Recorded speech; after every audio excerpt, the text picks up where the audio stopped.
Quand le GIEC nous alerte sur le réchauffement climatique, il nous annonce aussi de mauvaises nouvelles pour l'économie. Si rien n'est fait pour développer davantage de nouvelles sources d'énergie ou d'efficacité énergétique, en plus de brader le climat, on effondrera aussi l'économie. Évidence ? Pas pour tout le monde. On le voit pourtant à l'œil nu sur les courbes de consommation d'énergie, charbon, gaz, pétrole, nucléaire, depuis la première révolution industrielle aux États-Unis, en Europe ou plus récemment en Chine. Comme le montre une étude de Victor Cour, chercheur à l'Institut Louis Bachelier, la quantité d'énergie consommée quotidiennement par un habitant des États-Unis en 2000 est 7 fois plus grande que celle d'une personne qui vivait dans une société pré-industrielle. Mais est-ce la croissance qui a besoin d'énergie ou la disponibilité de l'énergie qui génère en grande partie de la croissance ? Cette question mérite d'être posée. Lors des très prospères 30 Glorieuses en Occident, la consommation d'énergie s'est envolée comme jamais jusqu'au fameux choc pétrolier d'octobre 1973 qui a inauguré des décennies de crise plus profondes. Au premier million de chômeurs qu'a connu alors la France, personne n'a osé dire qu'ils étaient insuffisamment employables, pas assez flexibles ou fainéants. La croissance s'était évanouie avec l'énergie chère, point. Car à l'époque, le débat économique commençait à se saisir des limites physiques de la croissance, des limites que Keynes avait soulignées lors de la conférence de Bretton Woods en 1944, en proposant que le stock de matières premières exploitables serve d'étalon monétaire plutôt que l'or, cette relique barbare, finalement abandonnée en 1971. Depuis, les théories sur la croissance ont cependant fait la part belle au modèle de Robert Solow, prix Nobel d'économie en 1987, mais qui en avait jeté les bases en 1956, lorsque l'énergie était abondante et quasiment gratuite.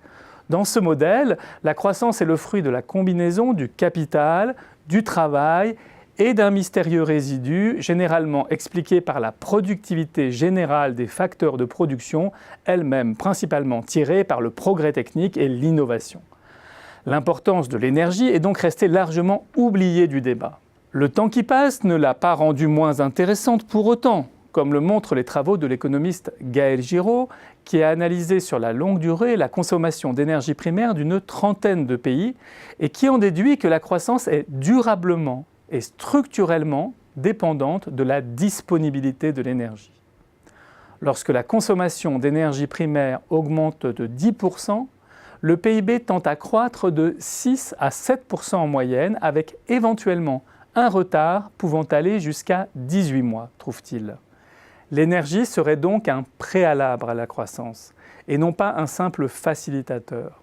L'économiste Victor Cour démontre que les 30 Glorieuses américaines ou européennes ont été une exception en termes de croissance, mais aussi d'augmentation de l'énergie disponible à la consommation.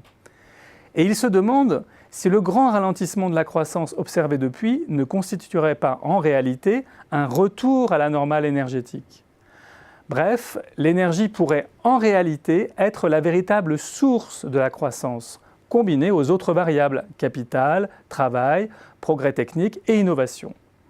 Et cette perspective change tout, en donnant une deuxième raison, en plus du changement climatique, d'investir massivement dans les énergies décarbonées, dans la limitation du gaspillage et la hausse de l'efficacité énergétique, ou encore dans le stockage et la récupération de l'énergie. Ce serait, in fine, une politique de croissance.